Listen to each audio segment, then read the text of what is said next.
నమస్తే. చంద్రిక ఆస్ట్రోన్యూమరాలజీకి స్వాగతం.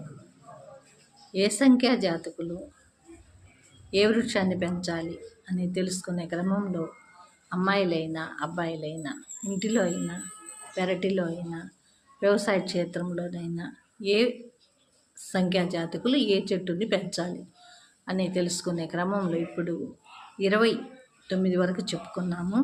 ఇప్పుడు 30వ తేదీన జన్మించిన వాళ్ళు ఏ వృక్షాన్ని పెంచాలి అనేది తెలుసుకుందాం. ఎదురు చెట్టుని వీళ్ళు పెంచినట్లయితే మంచి ఇంటిలో మంచి సుఖశాంతులు ఉంటాయి, జీవితంలో ఎదుగుదల ఉంటుంది, ఇంటిలో సుఖశాంతులు ఉండి సంతోషంగా అందరూ కలిసిమెలిసి సంతోషంగా ఉండేదానికి అవకాశాలు ఉన్నాయి. ఈ 30వ తేదీ వాళ్ళు ఎదురు చెట్టుని పెంచితే జీవితంలో సుఖంగా ఉండగలరు.